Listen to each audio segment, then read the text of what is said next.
Ava, forgive me. I've chosen to depart with Chloe. The ceremony was moments away from starting. Only 10 minutes left. That one brief message. It marked the final words from Marcus Clark, the intended husband. The sophisticated hall, meant to host joyous vows, instead became a chaotic storm where a bride's world fell apart. The phone tumbled from Ava Williams' fingers as she stood flawless in her spotless bridal attire. The harsh crack of the display mirrored the fracture in her existence. Had it all ended? Or might this spark a fresh start? The gripping tale of a lady woven with revenge and triumph, deceit and passion, unfolds here. Early light filled the upscale handbag area at Neiman Marcus in Midtown Manhattan, buzzing with energy as usual. Overhead lights cast a sparkle on the high-end purses. True to form, Ava Williams showed up first, meticulously arranging the showcases, aiming to claim the sales lead once more that day. "Come on," she murmured to her image in the glass, her locks tied in a tidy ponytail, paired with her sharp outfit, sealed her polished appearance. She'd held this role for 5 years, always topping the revenue charts. During the staff briefing, the manager declared to the group, "This month's sales crown belongs to Ms. Williams yet again. Give her a hand." Cheers rang out from her coworkers, though jealousy flickered in a few stares. Ava dipped her chin modestly. Around 10:30 a.m., a scheduled shopper entered. Chloe Bowman, a top-tier VIP at the retailer, known for her tough standards. Yet with Ava, she stayed remarkably warm. "Ava, got this tote in a different shade?" Chloe asked, eyeing the fresh limited-run satchel. "Beige feels too ordinary." A typical salesperson might have said, "Sorry, it's exclusive to this hue." But Ava stood out. "Give me a second, I'll check straight with the main office," she offered. Right away, Ava dialed the designer's contact. Following a 15-minute discussion, she secured approval for a custom request. Chloe's expression brightened. "I figured you'd come through, Ava. You've got real flair. Most folks would have shut it down as out of stock." By 8 p.m., as Ava geared up to head out, she noticed Marcus lingering near the doors. Dressed in his sleek dark suit, he appeared dashing like always. Just then, Chloe descending the moving stairs caught sight of them. "Ava, heading home so soon?" Her inquisitive eyes fixed on Marcus. Ava smoothly positioned herself in between. This is my fiancé. Wedding's next month." Chloe turned to Marcus. "Is that so? Congrats, you look quite polished. What's your line of work?" "I'm in strategy at Zenith Global Consulting," he replied. At his words, Chloe's demeanor sparked with keen curiosity. "No kidding, what luck. My dad's business partner's with them. Actually, we're reviewing one of your funding pitches right now. Got a card handy." Marcus pulled one from his pocket and passed it over. Chloe offered hers in return. Ava just grinned, watching quietly. Across from Marcus in a chic Italian spot, Ava brimmed with joy. She recalled sharply how, merely 2 months prior, right there, he'd popped the question, "Ava, you're my ultimate treasure. I'll keep you content always." As he dropped to one knee with the band, nearby diners burst into cheers. That instant lingered dreamlike. Marcus clasped Ava's fingers. "Come next month, we'll truly tie the knot." "Absolutely, I'm thrilled. Can't wait for our Paris getaway," Ava answered eagerly. At 11 p.m., in her place, Ava chatted on the line with her mom. "Sweetheart, who'd imagine you'd mature so quick and tie down a hubby?" Marcus hit the jackpot. "Mom, stop, I'm the fortunate one, snagging a gem like him." Once off the call, Ava lost herself in blissful visions, browsing a mag on home setups. A pale lounge area, snug sleeping quarters, a compact workspace. It all promised flawlessness. Suddenly, a ping from Marcus. "Ava, seeing Ms. Beaumont tomorrow. On that funding matter. Could be huge." Ava texted back casually. "Sure thing, sounds promising. Fingers crossed for big wins." She beamed. In 1 month, she'd become Mrs. Clark. Her expertise from Neiman's elite division, the household ahead, all aligned smoothly. Peak bliss in her days. Outside, the NYC panorama twinkled. Ava felt certain the prospects ahead seemed as dazzling as the city skyline. Yet, life has a way of throwing curveballs. The staff lounge buzzed with chatter over midday meals. While Ava picked at her greens, Tasha, a seasoned coworker, plopped down next to her. "Ava, you're familiar with Chloe Beaumont, aren't you?" That high-profile client. "Absolutely. She requests me quite often." Tasha leaned in, her tone hushed. "She's a real hunter when it comes to guys. Just last year she cycled through 3 boyfriends, and word is one was hitched." "Oh, please, Tasha. Those stories are probably blown out of proportion," Ava replied, rolling her eyes. "No, it's legit. Old family wealth makes her bold. Folks claim she gets a thrill from snatching men away from others. She's the kind who needs to claim it all to feel content." Ava chuckled it off. "Does someone like that even exist? You're binging too much daytime drama." Tasha let out a breath. "Don't act so innocent. There are plenty of snakes out there like her." Later that day, Ava headed to a swanky spot in Soho to catch up with a university buddy and hand-deliver a wedding invite. After a pleasant chat, on her way out, she spotted a recognizable figure at a secluded booth. It was Marcus, with Chloe Beaumont seated opposite him. Chloe's fingers lightly traced the top of Marcus's hand. Their eyes locked, sparking an odd vibe in the air. Ava's pulse raced, her knees wobbled. Spotting her, Marcus shot to his feet, yanking his hand back and rising awkwardly. "Ava, what brings you here?" "Hi, Ava. Lovely running into you," Chloe added with an easy grin, betraying no hint of shock. That poise unnerved Ava further. Chloe waved casually at an empty seat. "Care to join us briefly? We were discussing Mr. Clark's initiative." As Ava took the chair, Marcus fumbled with some papers and launched into details. "Ms. Beaumont's family firm is eyeing our proposal. Purely professional." "I understand," Ava murmured softly.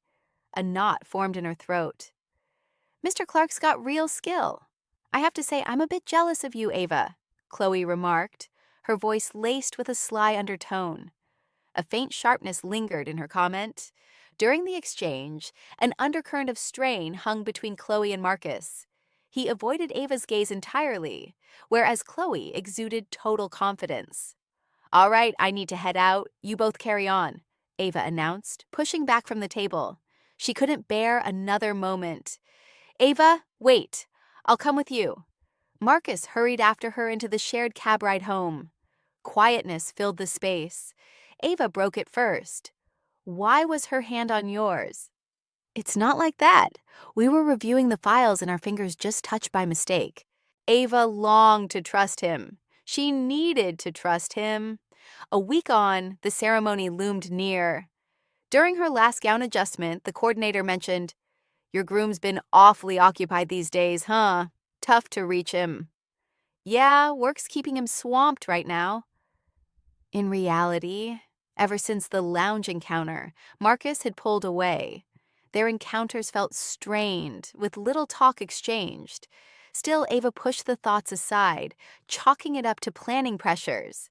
Afterward, heading out from the session, her pals whisked her to a nearby coffee shop. "Ava, hasn't Marcus seemed a tad distant lately?" Her closest friend probed gently. "It's the job. He's wrapped up in a major assignment," Ava answered, though doubt crept into her words. "With the big day just 7 days off. He's slacking on you a bit, isn't he?" "No worries. After the vows, it'll be us forever," Ava insisted, pasting on a grin. The evening prior to the nuptials, at 10 p.m., Ava lay in bed, chatting via phone with Marcus. "Darling, it's almost here. I'm feeling jittery." "Relax, I'm beat. Heading to bed. Night." Even after the call ended, sleep eluded Ava. Why this nagging worry? Tomorrow's my wedding day. Abruptly, Tasha's warning echoed. "Chloe delights in poaching others' partners." "No way, we've shared 5 years. Come morning, we'll be wed. It'll all sort itself. It'll be okay." Ava clutched her cushion close and shut her eyes. Yet the dread in her heart lingered. It resembled the hush preceding turmoil, a dark hunch that wrapped around her fully. Come the morning of the event at 9 a.m., Ava stepped into the beauty parlor, met with warm welcomes from the team. Settling into the cosmetics seat, her features held a trace of strain, but thrill soon washed it away. "Make me glow brighter than ever today," Ava requested eagerly. The stylist beamed while smoothing on the base layer. Gazing at her evolving look in the reflection, Ava dialed Marcus, but only endless ringing responded. As the artistry progressed, her old schoolmates showed up. "Wow, Ava, you look Saint She-Shone like a divine figure," one admirer declared. Though admirers everywhere lauded her stunning looks, Ava kept her eyes glued to her screen. Inside the bride's preparation area, she glowed in her gown. Yet Marcus was nowhere to be found. Attendees began streaming in, and the hall buzzed with soft chatter. "Where's the bridegroom? He still hasn't shown up." Those murmurs drifted into Ava's space, heightening her nerves with every passing second. Suddenly, Devon, a colleague of Marcus, stepped inside. His face was ashen, beads of perspiration dotting his brow. He paused briefly before mustering the words. "Ava, honestly, Marcus turned in his notice yesterday." What are you saying?" Her voice quivered. Devon dropped his gaze and pressed on. "He mentioned joining Ms. Beaumont's firm. He cleared out his desk and vanished yesterday." Ava's complexion faded to white. She fixed Devon with a look of utter shock, unable to process it. Right then, her phone chimed with a new alert. From Marcus. "Ava, forgive me. I've chosen to go with Chloe." Her fingers trembled. The text went on. "You're kind, but I crave something grander. Chloe opened that up for me. A photo accompanied it, snapped in an exclusive airport lounge. Marcus and Chloe sat side by side. Business class passes to Paris lay on the surface, and a glittering diamond ring adorned Chloe's hand. A strangled sob burst from Ava's throat. In that heartbeat, her world shattered. Tears wouldn't come. The disbelief locked her in place, her form rigid. "Ava, come back to us!" Her companions jostled her, yet she remained mute. Breathing grew labored, her heart ripped open. Beyond the door, the crowd's talk swelled. As the clock ticked past 11 with no start to the vows, worry spread among them. Ava's dad pushed into the room. Grasping what had happened, his features blanched, but duty called. He inhaled sharply and headed to the grand hall. "My regrets to all. The ceremony today is off. We're truly apologetic, particularly to those who've come from distant places." A wave of astonishment rippled through the assembly. Heavens, word is, the groom bolted. On the big day, that poor woman. What a tragedy.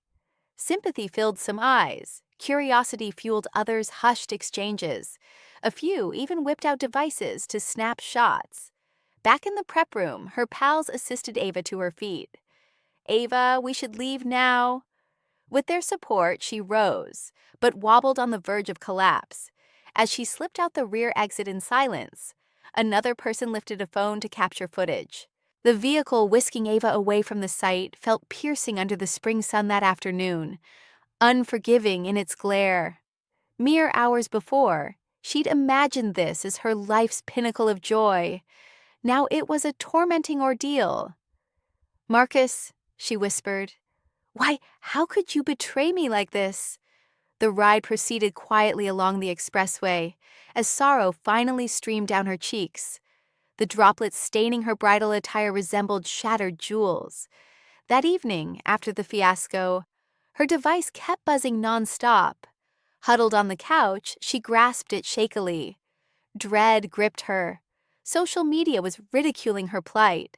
A clip from the event had circulated thousands of times, captioned "The Runaway Groom's Wedding Fiasco." It showed Ava crumbling in her finery, unmistakable. The remarks stabbed like knives. Mockery claimed wealth ruled all. Taunts highlighted how a tycoon's heir had snatched her fiancé, proving social divides endure. Yet the cruelest blow came from Chloe's Instagram. Days later, she shared an image of herself with Marcus, the Eiffel Tower looming behind, captioned, "At last, with my soulmate." Brimming with affection icons, it hammered another spike into Ava's soul. She ached to hurl the gadget aside, but her stare lingered. Marcus appeared blissful there, his grin brighter than any shared with her. 7 days later, Ava mustered resolve to resume her role at Neiman Marcus. Clad in dark attire and her routine cosmetics, the reflection staring back felt alien. Stepping into the high-end area, tension hung thick. Shoppers glanced her way, murmuring. One attempted a sneaky photo. Pity colored others' stares. Isn't she the staffer from that botched nuptials? Yeah, the one abandoned mid-vows. The comments pierced her ears. Head down, she pressed on inside, sensing every set of eyes boring into her. Coworkers offered stiff grins in welcome. Silence enveloped direct talk.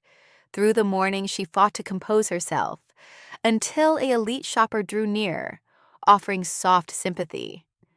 "Ms. Williams, my deepest condolences. That sounds utterly devastating." Then she unraveled. Tears started to fill her eyes. She had reached her breaking point. During lunch, Ava stepped into the manager's office. "I just can't continue like this. I'm truly sorry, sir." "It's okay, Ava. Folks will move past this soon enough," he replied. Even though the manager attempted to talk her out of it, her resolve held strong. Quitting the job she'd held for 5 years, where she'd shone as the top seller, felt like an agonizing choice. From now on, she'd be known only as the jilted bride. Once home, Ava shut herself in her bedroom, closed the drapes, switched off the lamp, and huddled in the shadows. Time slipped by unnoticed. Her mom phoned repeatedly, but she ignored the calls. She skipped her friend's texts, too. What mistake did I make? She kept faulting herself endlessly. Was my love for Marcus not deep enough? Was I less appealing than Chloe? Those unresolved doubts plagued her. At last, Ava erased her social profiles, severing ties to everyone. 2 weeks on, late one evening, her supplies ran low, forcing her to visit a round-the-clock market. She tugged her sweatshirt hood low and masked her face, yet her worn-out look was impossible to conceal. As she scanned the ramen packets, a voice addressed her. "Pardon me, aren't you the saleswoman from Neiman Marcus on Fifth Avenue?" Startled, Ava spun around. A gentleman in his mid-40s, dressed in a sharp suit with a friendly demeanor, faced her. "You've got the wrong woman," Ava muttered, flushed, eager to escape. "No doubt about it, it's you," he pressed. "I've spotted you in the store a few times. My mom was one of your loyal customers. She raved about your exceptional warmth." Lowering her gaze, Ava whispered, "I no longer work there. That's not me anymore." The man fished out a card from his jacket. "Sorry, I forgot to say, I'm Dennis Sterling, a producer with ShopStream." When Ava didn't reach for it, he set it atop the noodles. "You're squandering your gift. From the first time I watched you at work, I sensed your unique spark." He met her eyes earnestly. "I realize you're facing tough days, but whenever you're ready to rise again, reach out. I might have a fresh chance for you in television retail." Ava lifted her head to study Dennis. Genuine concern shone in his expression. "Why share this with me?" she queried, her voice quivering. He offered a gentle grin. "Because to me, you haven't tumbled. You've merely paused to catch your breath. And those who've paused often leap the farthest upon standing." With that, Dennis exited the shop. Ava stood frozen, clutching the card. The print, "Dennis Sterling, ShopStream producer," cut clear even through her misty sight. At home, as she slurped the noodles, her gaze lingered on it. Marcus's earlier words resurfaced in her mind. The people who have been sitting are the ones who can jump the highest when they get back up. While Marcus and Chloe bask in Paris, I won't stay concealed, surviving on ramen, Ava whispered to herself. A spark ignited inside her, a blend of retaliation and self-respect, Another week went by. Ava toyed with Dennis's card over and over. Eventually, she mustered the nerve to dial. "Mr. Sterling, this is Ava. Can we talk in person?" "Absolutely, Ava," he answered brightly. "Tomorrow afternoon work for you?" The following day, she arrived at the cozy cafe they'd chosen. Dennis welcomed her with a hearty smile. After tasting his coffee, he dove in. "I studied your sales approach. You're a born expert. Shoppers seem to loosen their purses the moment you spoke." "I simply poured my heart into the role," Ava demurred, averting her eyes. "That's not true. Few pull it off like you. TV sales are similar. Why not test it? Someone with your flair is bound for victory." Suddenly, murmurs drifted from the adjacent table. "Wait, is that the bride from the busted wedding?" "Yeah, looks like her. I caught the video of the event." Color drained from Ava's cheeks. Her fingers trembled. Dennis inquired if she felt all right, but she rose swiftly. "Forgive me, Mr. Sterling, I can't face the spotlight now." Her words wavered. "I get anxious in front of crowds, and worse, I lack faith in myself. I doubt I can manage it." She bolted from the cafe then. Though Dennis called after her, she pressed forward without turning. Returning home, she barricaded herself indoors once more. She cursed her fleeting bravery and tossed the card into the bin. 3 days hence, before dawn, Ava's cell buzzed relentlessly. It was her aunt, sounding frantic. "Ava, it's awful. Your mom has taken a fall." Rushing to the hospital, Ava found her mother in the ER. The physician's verdict stunned her. A stroke demanding urgent operation. The bill came to $30,000. Ava's features blanched. She lacked health coverage and had drained her savings on wedding costs. In desperation, she approached the bank, but without a job, they turned down her loan request. She considered reaching out to old colleagues, yet her self-respect held her back. Begging for cash from people aware of her saga felt utterly degrading. Tears streaming down her face in the hospital corridor, she abruptly recalled the discarded business card. Rushing back home, she dug through the garbage and retrieved the wrinkled slip of paper. After much internal debate, she dialed the number once more. "Mr. Sterling, this is me." "Ava, does your proposal still stand?" "Absolutely. What's going on?" Ava broke down at the sound of Dennis's worried tone. Through sobs, she shared the crisis with her mom and the needed surgery. Dennis heard her out steadily before replying, "We'll kick things off bright and early tomorrow." The following morning, Ava stepped into the shoproom studio, alive with glaring spotlights and a swarm of cameras.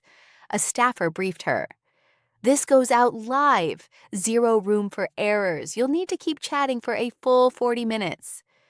Ava observed fellow presenters running through their routines, struck by their flawless poise in pitching items, though a spark of resolve flickered within her too. The notion that nailing this could put her in the spotlight for Marcus and Chloe to witness fueled her. Dennis passed her a versatile pressure cooker. "Here's your debut item. The airing's in 7 days. Get ready." At home, Ava dove into the user guide, committing it to memory. She practiced before the mirror, stumbling initially, but visions of Marcus's smug expression steadied her delivery. "Just a handful of shoppers spotted me at Neiman Marcus," she whispered to her reflection. "Now the whole world will." Fear gnawed at her, yet excitement surged alongside it. Still, the prospect of rambling on about a cooker for 40 straight minutes loomed daunting. Then an image flashed. Marcus, blissfully carefree in Paris alongside Chloe. Ava's eyes narrowed. "Marcus, Chloe, you put me in this mess. You ditched me and turned me into a joke." Her hands balled into fists as fury pulsed through her veins. At 3 a.m., she rose and scrutinized the appliance anew, reciting its features in her head, the durable stainless steel build, the built-in safeguards. She worked on her grin in the glass, cultivating a poised look and a welcoming tone. Now was the moment to channel her honed retail finesse onto this grander platform. "I can pull this off. No, I must nail it," she vowed inwardly. This went beyond mere getting by. It marked the launch of her payback against those who'd cast her aside. On launch day, Ava slipped into a sleek black outfit and flawless cosmetics. The mirror showed a woman radiating poise. The sting of that botched wedding lingered, but she chose to harness it as kindling for her inner fire. En route to the studio via rideshare, she scrolled through Marcus and Chloe's feeds, spotting their joyful Paris updates.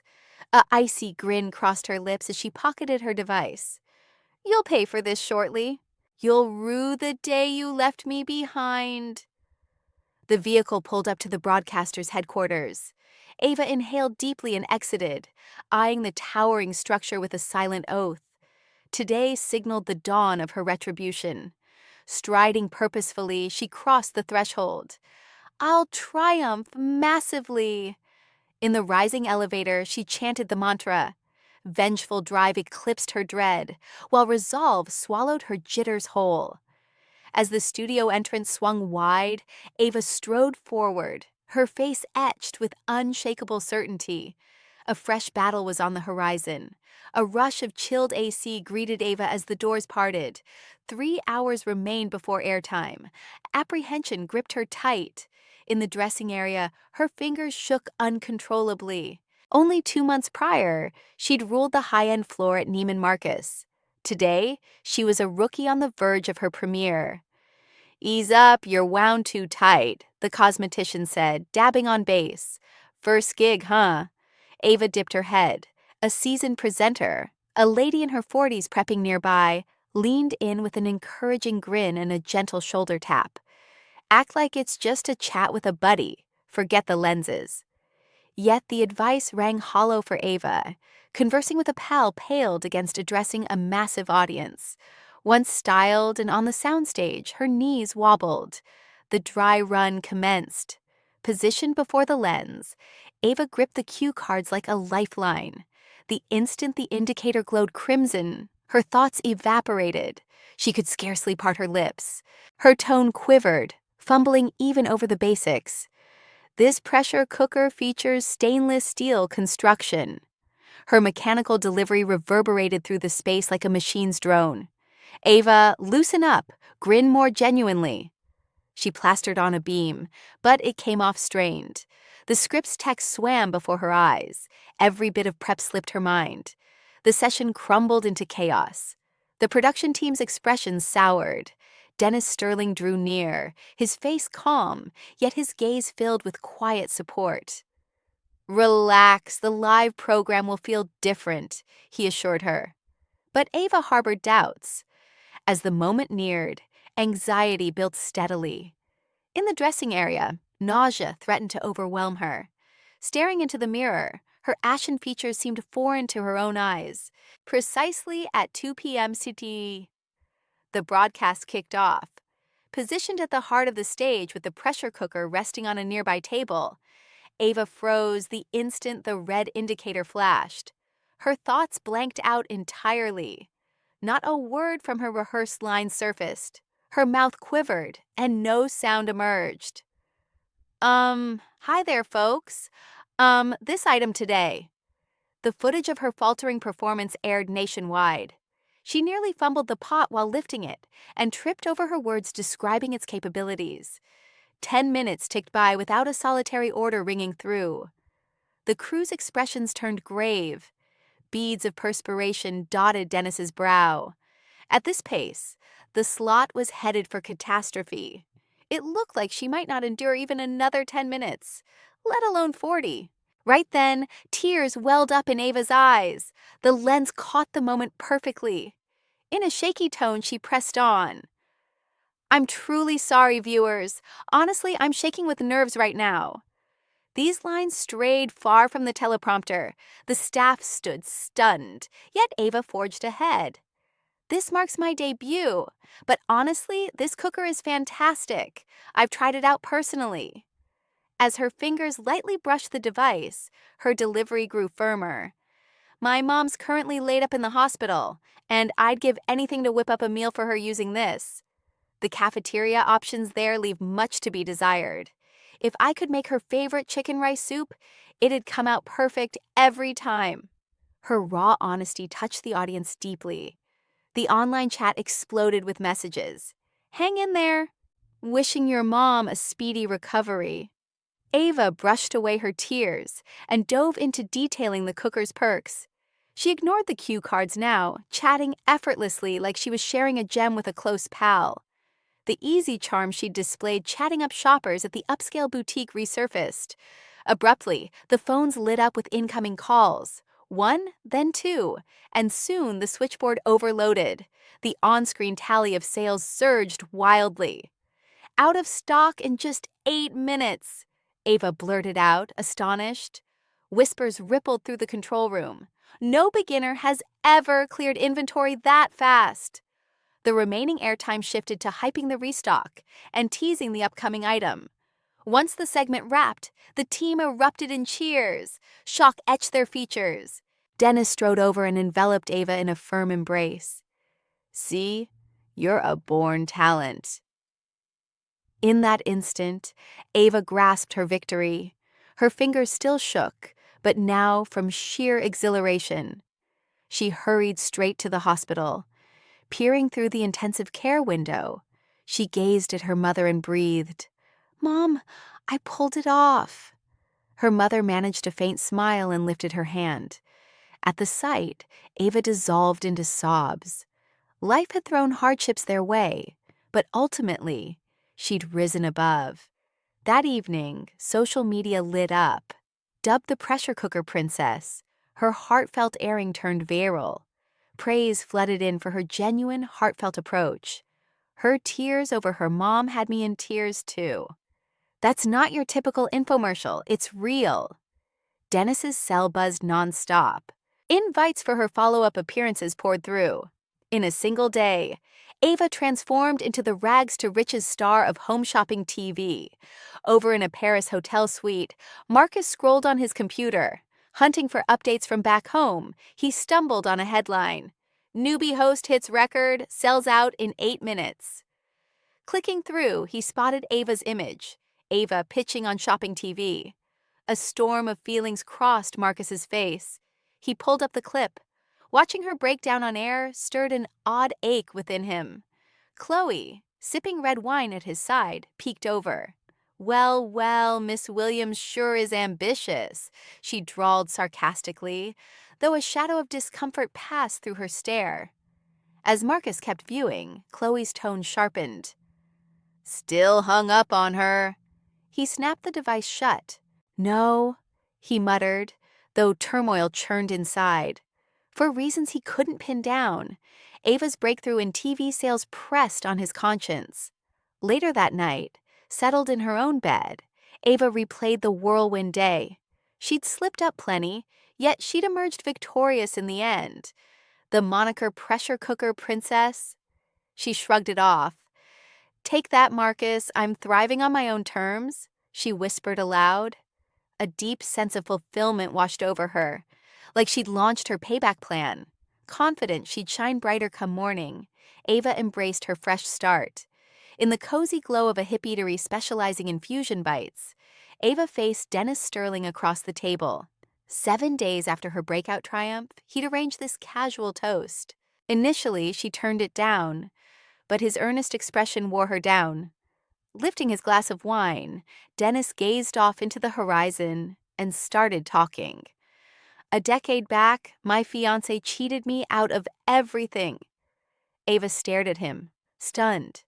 Dennis offered a wry grin and pressed on.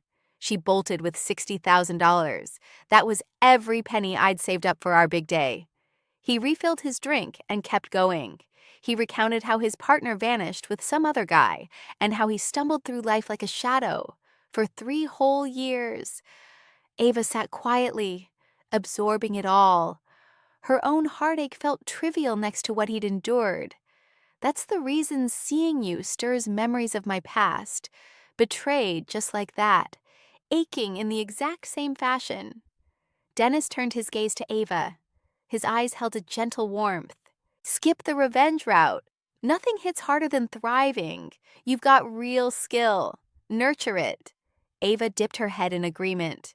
His words touched something deep inside her. They chatted until the wee hours.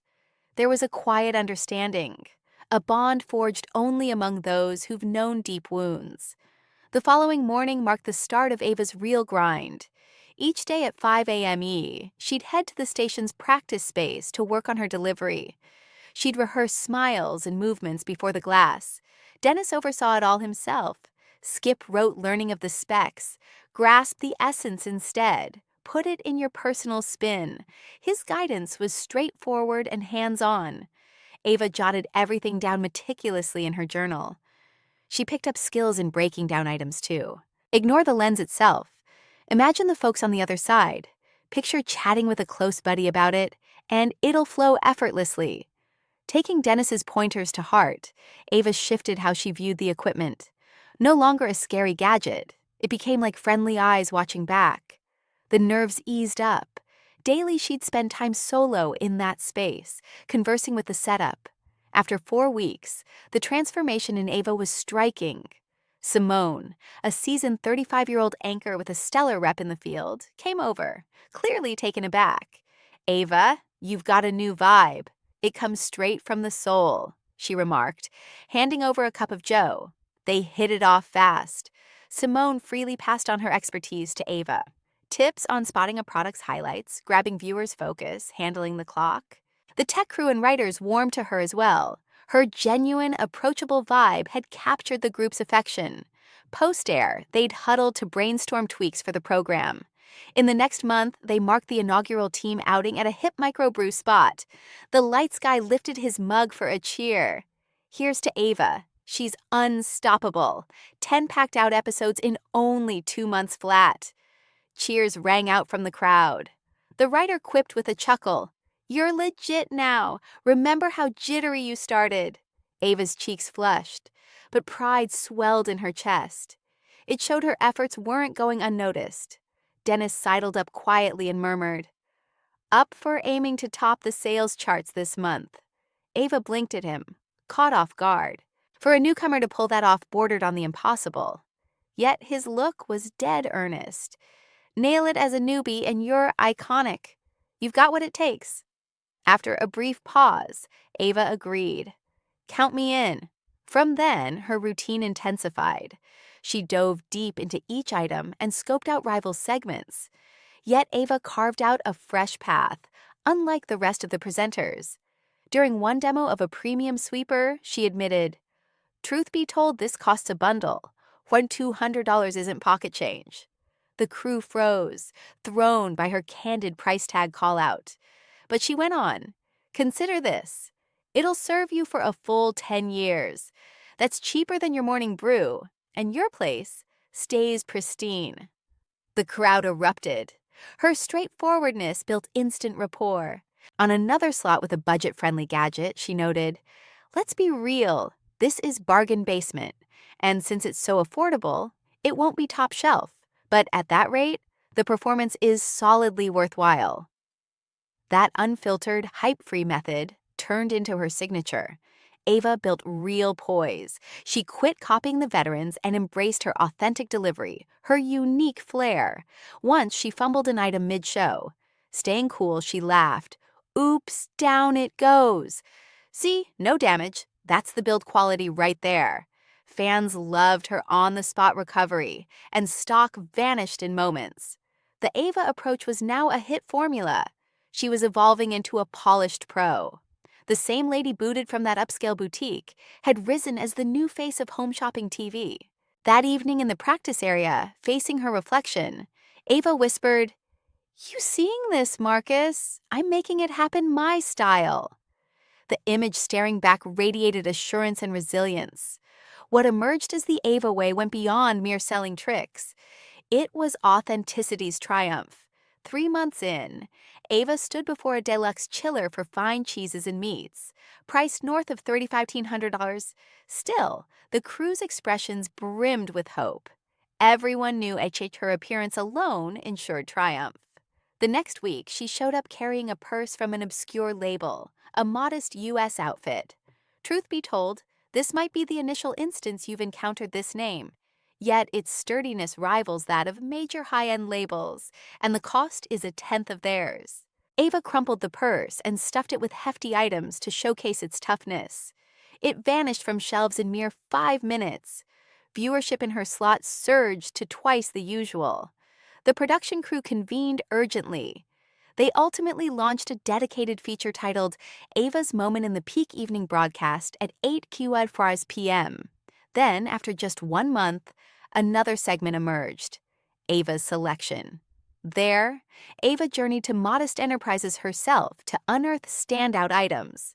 For her debut feature, she headed to a quiet countryside spot in Georgia. Outside a structure resembling an aged storage facility, a 70-year-old lady awaited her, a maker of handmade spice mixes boasting 50 years of heritage. Her palms were toughened by labor, her features etched by years. The lady softly shared that her boy had died and her son's wife had departed, leaving her to care for her 2 grandkids. She scraped by vending her spice seasoning. Ava, still nursing her own fresh pain, felt deeply moved by the elder's tale. During the airing, Ava recounted the lady's experience plainly, sans embellishment. She merely highlighted the taste and commitment spanning 50 years, along with the woman's quiet despair. Within under 10 minutes, an entire year's output flew off the shelves. The lady phoned her in tears to express gratitude. This incident made headlines everywhere, stories proclaiming a fresh chapter in television retail, and the wonder of Ava's selection swamped publications. Shortly after, correspondents poured into the station, gratitude notes from struggling small outfits that she'd breathed new life into. As Ava perused them, a profound swell of accomplishment washed over her. She understood she wasn't merely hawking goods. She was transforming destinies. Yet light cast shadows, too. Harsh critiques started surfacing on the web. How dare she, hailing from an elitist boutique? A bride jilted at the ceremony pretending to be an expert. The jabs at her botched nuptials stung worst. At times, she'd weep in solitude within her flat. Still, devoted admirers rose to defend her fiercely. In her broadcasts, the live feed brimmed with uplifting notes. Her supporters echoed her name and bombarded the display with affection symbols. A loyal following, as steadfast as any stars, had coalesced. At 11 p.m., Ava returned to her place drained. The figure staring back from the glass differed vastly from the one 3 months prior. Her weary expression had revived with energy. Her listless eyes now gleamed with resolve, though the ache buried in her soul lingered. "Are you tuning in, Marcus?" she whispered to her reflection.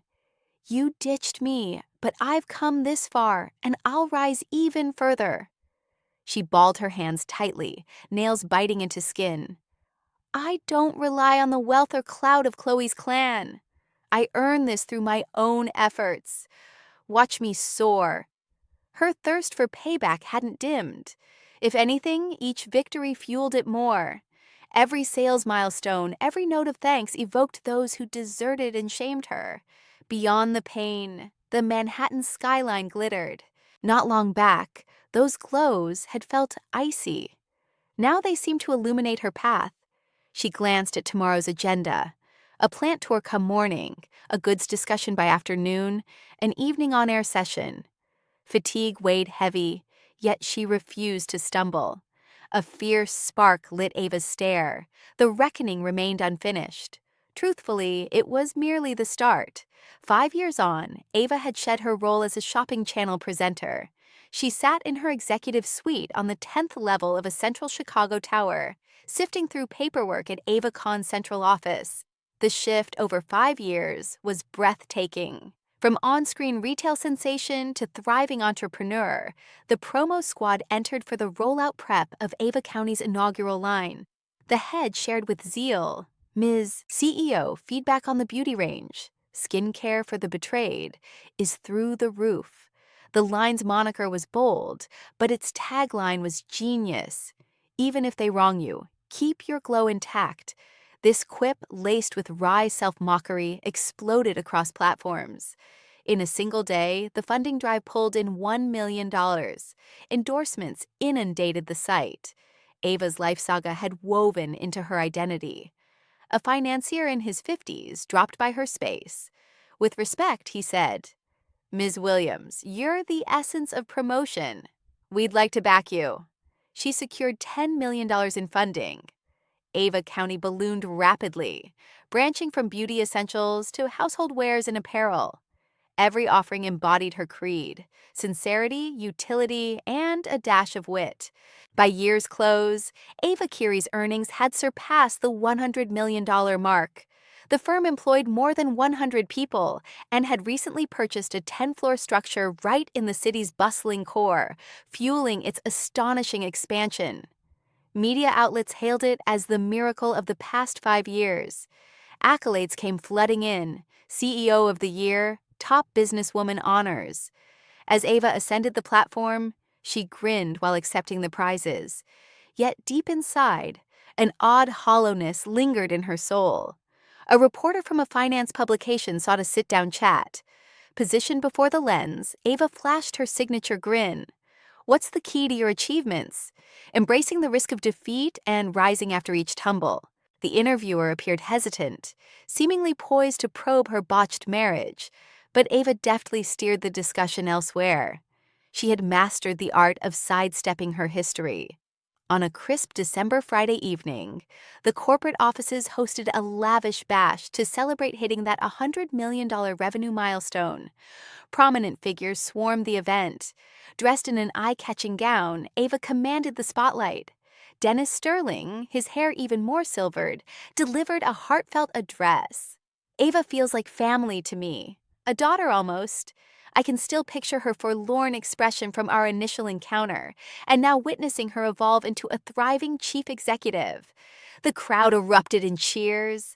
Ava enveloped Dennis in a warm embrace. He'd truly been her rescuer. The festivities stretched well into the night, with bubbly champagne pouring freely and well wishes echoing endlessly. Admiration for Ava was palpable among the guests.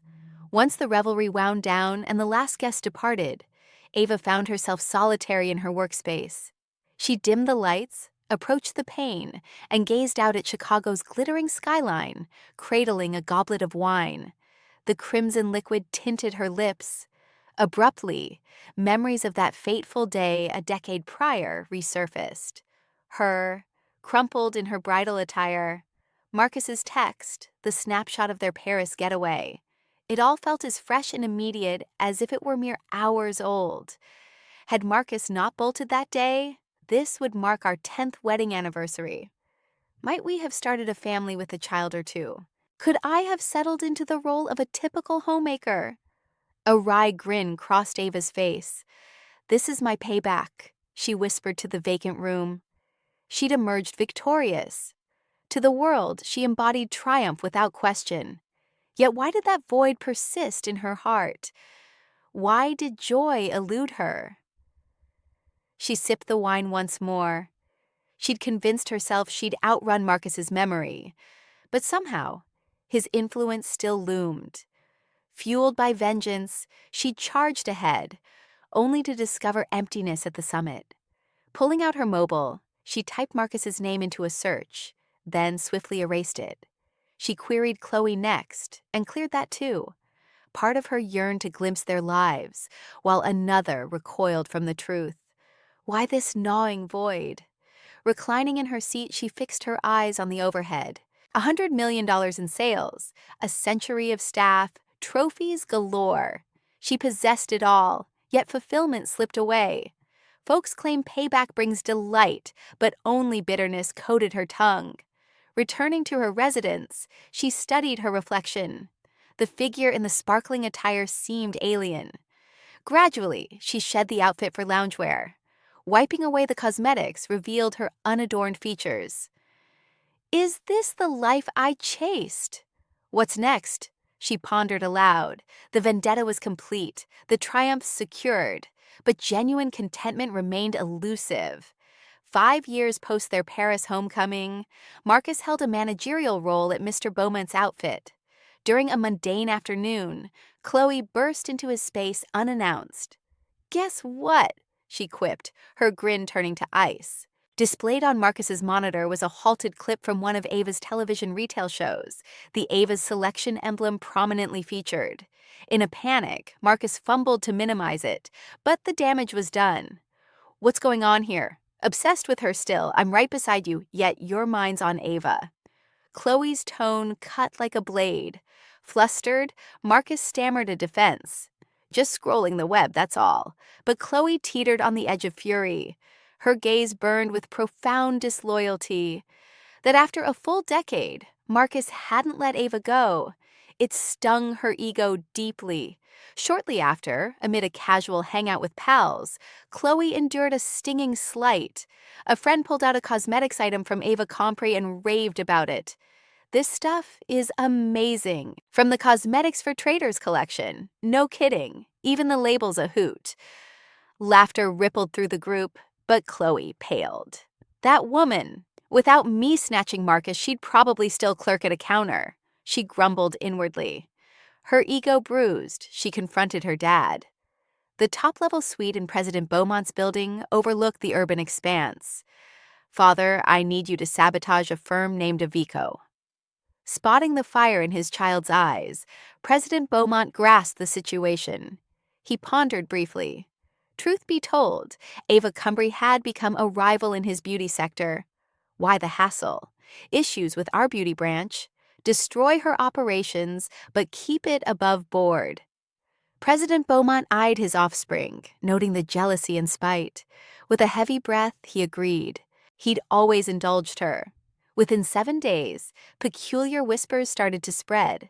Rumors spread rapidly across the internet, claiming that while working at Neiman Marcus, Ava had tangled romances with several men. They alleged the wedding fell apart after she was exposed for infidelity toward Marcus. Fabricated images purporting to show her before cosmetic procedures also made the rounds. These efforts painted Ava as nothing more than a fortune hunter. A coordinated group of online harassers mobilized swiftly. Customer feedback for Ava's items overflowed with harsh critiques, sparking a widespread call to shun the brand. Phrases such as, "avoid the wares of a con artist," proliferated online. The fallout hit hard and fast. Within a single month, Ava's revenue dropped 30%. Backers grew anxious, with a few insisting on reclaiming their investments. Ava convened an urgent board session. The marketing director's seat sat vacant. Her assistant hesitantly relayed the news. "The marketing lead has tendered his resignation. He's joining President Beaumont's firm." Ava's complexion drained of color. He possessed intimate knowledge of all of Ava's tactics. The firm's confidential methods had now leaked to rivals. Word had it that President Beaumont dangled triple his current pay. A colleague murmured. The disloyalty cut Ava deeply. It marked her initial setback on the path to triumph. Compounding the chaos, vendors started canceling agreements in droves. A representative from a prominent retailer approached her with regret in his eyes. "Forgive us, Ms. Williams. Directives from higher-ups are forcing our hand. We've been warned that partnering with Ava any longer ends our ties with them." Her key collaborators abandoned her one by one. Financial support streams started to evaporate. Staff morale plummeted, and a few began scouting for new opportunities. Yet the decisive strike came from elsewhere. The television retail channel's executives prohibited Ava's on-air spots. President Beaumont's influence campaign had succeeded. "They warned we'd lose every ad dollar if we let Ava on," the channel's executive confessed, looking defeated. ShopStream eventually caved. Ava won't grace the screens anymore. Dennis Sterling faced his own ordeal. The human resources manager summoned him. "Dennis, your tight ties to Miss Williams are putting us in a tricky spot." It amounted to a nudge to step down. Dennis seethed with anger. Yet he felt helpless. He'd dedicated 20 years to the organization, but it wielded unyielding authority. Ava's workspace slowly depopulated. Out of 100 team members, only 50 stuck around. Revenue kept sliding, leaving inventory to pile up. Media outlets soured on her, too. Stories blared titles such as "Ava Keen in Turmoil" and "It Was All Smoke and Mirrors," dominating the headlines. One evening, Ava sat isolated in the deserted headquarters. Piles of ended deal notices cluttered her workspace. Her cell buzzed. It was Dennis. Ava, apologies. They've let me go as well. Moisture gathered in Ava's eyes. Her trusted guide had paid the price for her troubles. This isn't on you, Mr. Sterling. If anyone's at fault, it's me. After ending the call, Ava gazed through the glass. The empire she'd erected over 5 years teetered on collapse. She recognized Chloe's vendetta behind it all, yet lacked any shield. Flipping open her device, she confronted a torrent of vitriol. "Fortune chaser, deceiver, your time's up." She hurled it aside. The shatter of the display reverberated through the silence. Ava mustered a strained grin. Assaults rained down from every angle. Escape or refuge seemed impossible. She stood defenseless amid the onslaught. By 3 a.m., Ava lingered in the office. She pored over files in search of an escape route, but none emerged. This agony differed from the devastation of her botched marriage a decade earlier. Back then, she'd crumbled in solitude. Today, she tumbled alongside her 100 workers. Monday dawned with a tense chill in the conference room. Top funders assembled, expressions stern and unyielding. The primary backer declared, "Hand over the reins of the business. Do it without delay." Ava attempted to argue, but a wave of his hand silenced her. "That's the alternative to ruin. Pick wisely." Reporters distanced themselves further. Front-page pieces screamed, "The demise of the Ava legend," cluttering the publications. The very reporters who'd lauded her before now savaged her relentlessly. Her ascent from rags to riches had flipped into a saga of downfall overnight. Tuesday brought another call to Ava's phone, from her contact at the shopping network Simone. Her tone trembled. "Ava, Dennis has broken down. He's in intensive care." Ava's chest tightened. She sped to the medical center. The physician detailed how severe pressure had triggered a cerebrovascular incident. Recovery to awareness wasn't assured. Ava's strength buckled. Blame weighed on her heavily. Dennis's dismissal for supporting her had pushed him to this brink. Remorse overwhelmed her. Outside the critical unit, she encountered Dennis's spouse. The woman's stare iced over. "You've caused this. My partner's suffering stems from you." Ava stammered an apology, but she simply walked away. Stay away for good. She returned once more. Her sole pillar of strength had vanished. In the hospital corridor, Ava crumpled to the ground, weeping uncontrollably. The nurses watched her with worry, yet she lacked the energy to stand. Come Wednesday, the board convened for a meeting. The surviving leader spoke harshly. The chairperson passed her a paper. Choose, sell, or step down. Ava scanned the terms. The acquirer was listed as President Beaumont, Chloe's dad. The stipulations felt degrading. The deal priced at just 1/10 of its worth, plus an extra provision. Ava Williams would be forever excluded from the field. She couldn't engage in cosmetics or distribution for the upcoming decade. It amounted to complete destruction. They weren't just seizing the business, they were stealing her prospects too. Still, options were scarce. Rejecting it meant her 50 staffers would face unemployment. Consider your team and choose. The chairperson's final remark cut like a knife. Ava bowed her head. The will to resist had drained away. That evening, she visited her mom. Noticing her child's worn-out look, the woman pulled her close. Ava wept in her embrace like a little one. "Mom, everything's gone. It's finished." Her mom softly ran fingers through her hair. Her tone held warmth yet resolve. "Ava, that's plenty." Ava gazed up, tears soaking her features. "I need you joyful." "Achievements matter, but your happiness counts more," her mom continued, gripping her palm. "We'll embrace simplicity. Start a little store? We'll get by modestly." Those words from her mother only deepened Ava's sobs. The decade-long path she'd forged now hit a wall. Revenge, triumphs, all of it rang hollow. "All right, Mom, I'll walk away," she answered through her tears.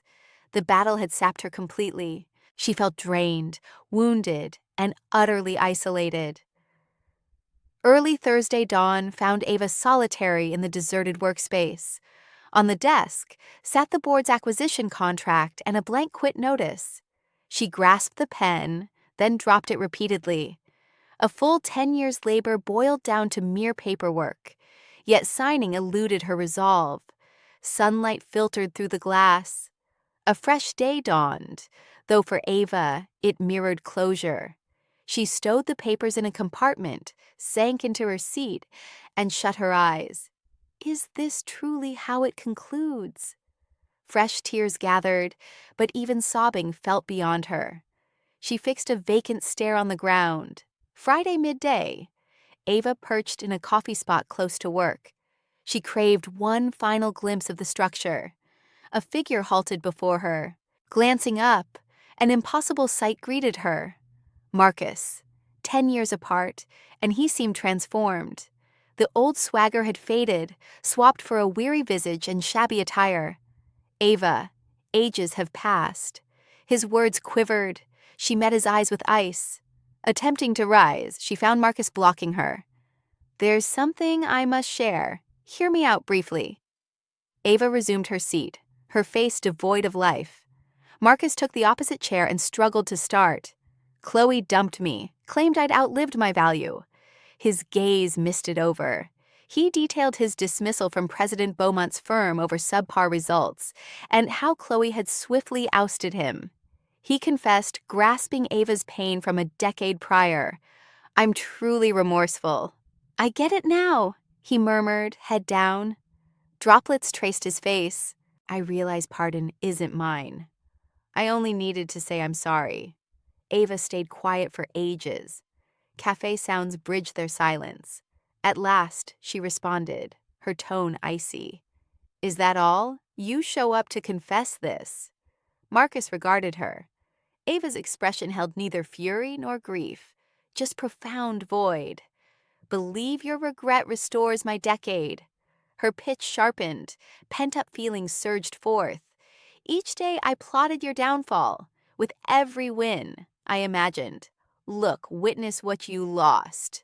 A wry grin crossed her lips. Yet now, eyeing your pitiful state, it all feels ridiculous. A letdown. Marcus fell mute. Ava rose, gave him a final glance, and declared, Revenge no longer stirs me, nor does loathing. I feel nothing at all. She exited the establishment. Marcus stayed rooted, as if paralyzed. Their long-awaited encounter fizzled so flatly. Back at her place, Ava buckled the instant the door clicked shut. She slid to the floor, tears erupting wildly.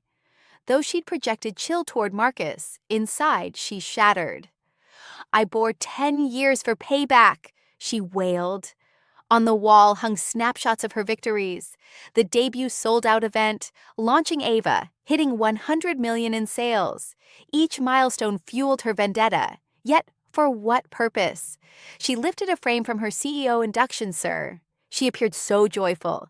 Yet her smile was really meant for Marcus to notice. Ultimately, I found myself stuck in bygone days. Pity for herself consumed her. While revenge had propelled her to triumph, it had also bound her tightly. With the target of her vendetta now gone, nothing but void lingered. The clock struck 9 p.m. when her phone buzzed. It was the father of President Beaumont on the line. His icy tone instructed, "Arrive here at 10 tomorrow to finalize the agreement." The conversation ended abruptly. Ava offered a brief acknowledgement and disconnected. By tomorrow, it would all be over. Just surrender. President Beaumont's final words reverberated in her mind. She gazed through the window. City lights sparkled brightly, yet her vision remained blank.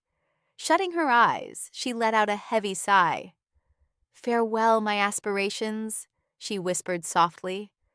Come Monday at 9 a.m., Ava departed her office clutching the contract. Within the next hour, she'd confront President Beaumont and relinquish it all. However, down in the lobby, an astonishing sight greeted her. Over 30 individuals stood in anticipation. Miss Williams, a man in his middle years, drew near. He led the team from the niche refrigerator firm she'd spotlighted on her program. Trailing him were the aged spice maker, the purse brand's proprietor, and representatives from every modest enterprise she'd supported. "Madam CEO, please stay," the elderly spice producer pleaded, her voice quivering as she gripped Ava's hand with her weathered fingers. "You've rescued us. Let us repay the favor now." Tears welled up in Ava's eyes. The refrigerator firm's director advanced. "We teetered on the edge of collapse. Lenders shut us out, but your intervention breathed new life into us." The handbag owner's voice chimed in. "Same here. A single episode of yours cleared out 3 years' inventory." What was once struggling to meet payroll is now shipping goods overseas. A tearful young businesswoman continued. "I secured funds for my girl's operation. Without you, my little one." Her words trailed off unfinished. Ava, who'd held back her emotions, finally broke down in heaving cries. The group of 30 executives shared their stories sequentially, detailing how Ava's endorsements had transformed their worlds. "You restored our faith. Allow us to restore yours." Her assistant arrived carrying a container brimming with hundreds of gratitude notes from across the nation.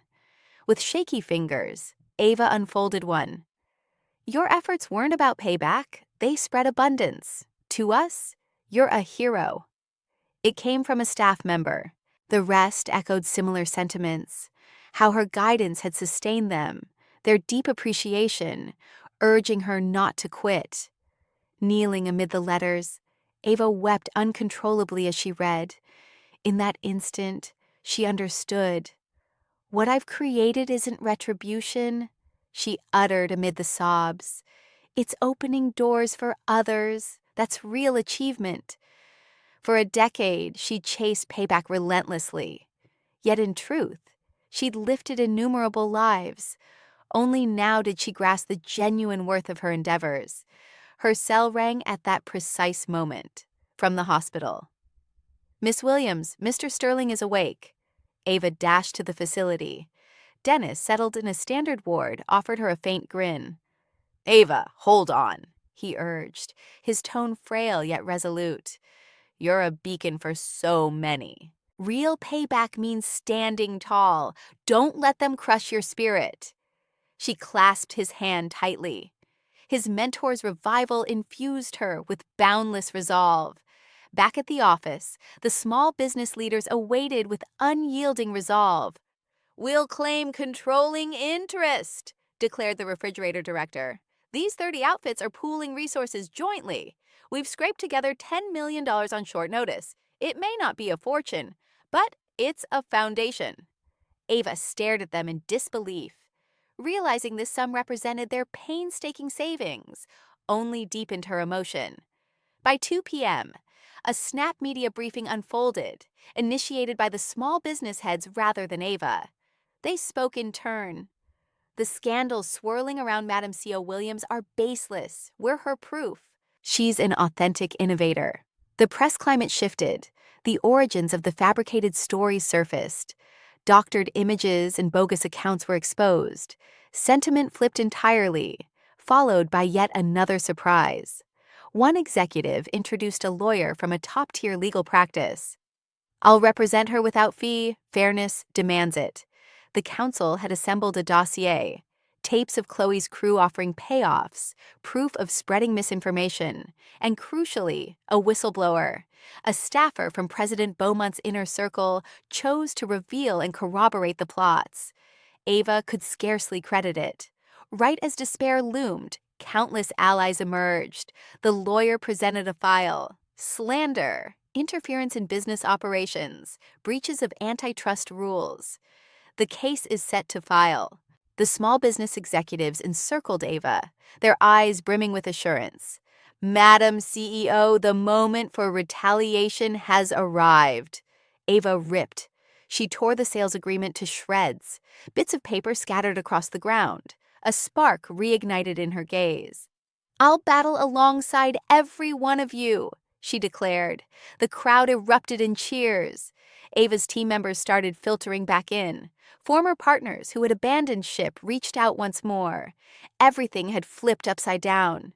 Suddenly, the phone buzzed. It was President Beaumont on the line. "Where are you?" he demanded. Ava responded with resolve. "I'm staying put. This is my moment to strike back." She ended the call and exhaled deeply. The dread had vanished. She realized she wasn't isolated anymore. She had grasped the essence of real achievement. That evening in the workspace, Ava gathered with the leaders of the local firms to map out their retaliation plan. Optimism shone in every expression. This round, she wouldn't falter. She had allies now. They embodied her genuine triumph. Around 2 a.m., Ava scanned the notes again. Tears flowed, but these were ones of appreciation. It wasn't about payback, it was about collective growth. "Now I get it," she murmured. She gazed through the glass.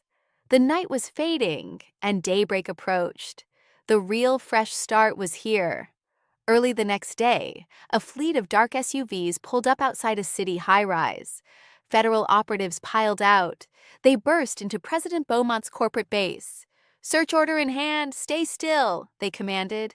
Staff stood motionless. The team confiscated files and devices. Beaumont stepped out from his suite, ashen and rattled. An officer flashed the document. "Charges include market tampering, slander, and blocking business dealings. You're coming along." The proof Ava supplied sealed the deal. The whistleblower's account, audio clips, papers directing the smear operation, all undeniable. Top brass got cuffed in sequence. Those who'd ruled from the top now slunk into squad cars, eyes averted. By 2 p.m., even bigger revelations hit. Chloe was nabbed at her residence for blackmail, intimidation, and interfering with trade. She emerged shackled. "Father, help me!" she wailed to no avail. Press lenses caught it all. The once smug socialite who belittled Ava now stumbled out in disgrace. She begged for release on bond, but it got rejected over escape concerns and tampering threats. The tycoon's heir traded Kuchar for jail garb. The press pivoted hard. In hours, headlines shifted. Ava's righteous win, the real antagonist unveiled, the sinister underbelly of an elite clan. As probes deepened, fresh offenses surfaced. Beaumont had rigged trades and sabotaged rivals unlawfully for ages. Ava's outfit was merely one casualty among many. On Wednesday, court convened for the proceedings. Chloe, clad in her inmate attire, slumped in the accused's seat. Her old glamour was gone. As the judge listed the accusations, she dropped her chin. The state's attorney played a tape of her voice, commanding the assault on Avaco. How could she outshine me? Destroy her utterly? Gasps of outrage rippled through the gallery. Her spite was crystal clear. In the meantime, Ava's enterprise rebounded swiftly. Backed by funds from those indie ventures, it fired up again. Departed workers trickled home, and vendors dialed in anew. Friday evening brought a modest gathering in the headquarters with staff and the allied business heads. No extravagance, just pure warmth. "We pulled through because of you all," Ava announced. Cheers filled the air. A voice yelled, "Now she's a country icon." Ava brushed it off with a gesture. Though it rang true. She transcended her executive role. She stood as an emblem of fairness, a champion who toppled corruption. Monday dawned with Ava unfolding the daily paper. The lead story screamed, "Beaumont heads to lockup." Beside it, her image graced a piece nominating her for the year's standout figure. She set it aside. The old chapter was sealed.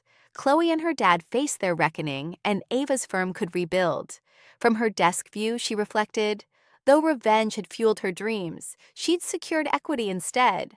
Though she'd aimed to topple a foe, she'd elevated a host of others. Her cell chimed, ShopStream calling. "Ms. CEO Williams, would you grace our program again? Fans are clamoring." Ava grinned. "Sure, let's make it happen." She clicked off and drew in the air. A fresh era unfolded. This go, not driven by grudge, but authentic victory. That Monday, Ava returned to the television sales stage. Facing the lens, she beamed brightly. "Hi folks, Ava Williams here. Thrilled to be back with you." Fan greetings overwhelmed the broadcast. She expressed deep thanks. Their support had lifted her through the storm. The segment smashed records, clearing inventory in under 3 minutes. The saga of Ava carried on. That evening went on as she gazed out from her office at the city lights twinkling below. The lady who'd been stripped of all she held dear a decade earlier had now reclaimed it all, and more. Real allies and accomplishments with real purpose. It's finally done, she reflected. The grudges, the old wounds. For the first time, a genuine grin lit her face, unshadowed by resentment toward anyone. 3 years on, at the bustling New York Stock Exchange, Ava's name flashed across the massive displays. Valuation, $1 billion. Right from the opening bell, shares rocketed to the daily cap. Flashes from cameras lit up the space, and cheers filled the air. Ava ascended the stage, transformed utterly. A steady stance, a grin brimming with assurance, the very picture of victory. Grasping the mic, she spoke in a composed tone. My fresh start came from deceit. Silence gripped the crowd, yet my finish is gratitude. Without that setback, triumph wouldn't have followed. She glanced skyward, then swept her eyes over the faces below. Up front, Dennis Sterling was in tears, moved deeply. The reps from those modest firms beamed with admiration. I rose because I tumbled. I discovered my direction after being cast aside. Thanks for it all. The applause roared like thunder. Ava dipped her head in a profound bow before descending. Exiting the venue, a fellow drew near, a valet in his 40s. Well done, Ms. CEO, he murmured, swinging open the vehicle door. Ava lifted her eyes to him and paused, startled. It was Marcus. No trace lingered of his former cocky demeanor. Their eyes locked, moments stretched eternally. Deceit, payback, wins, defeats, all surged through their thoughts in that split second. Thanks, Ava replied evenly, her tone stripped of feeling. Marcus bowed his head wordlessly and retreated. She slid into the seat as the door shut. Pulling away, her assistant noted. He's the latest valet hire, on board for about a month. Folks say he's diligent. Ava stared out the glass, silent, posing no further questions. Marcus had become merely a fleeting figure in her world now. She recalled that fateful day from 10 years back, crumbling in her bridal gown, convinced her life was ruined. A soft smile touched Ava's lips as she whispered inwardly, Thanks, Marcus, for walking away. The decade-long odyssey had wrapped up. Or better yet, the true adventure was kicking off. A fresh tale, rooted in personal evolution rather than reprisal, focused on tomorrow over yesterday, fueled by ambition instead of bitterness. Ava pressed on, climbing ever upward, ever onward. She embodied royalty in every sense. So, what did you think of the tale? And from which spot are you tuning in? Drop a line in the comments. Maybe we can connect there. If the story resonated, hit me with a super thanks to help fuel more narratives just like this. Appreciate your kind backing heaps. Can't wait to hear your takes on it. Check the screen for 2 standout life tales I swear you'll love. Tons more awaits on my channel. Stick around by subscribing. Catch you for the next inspiring journey.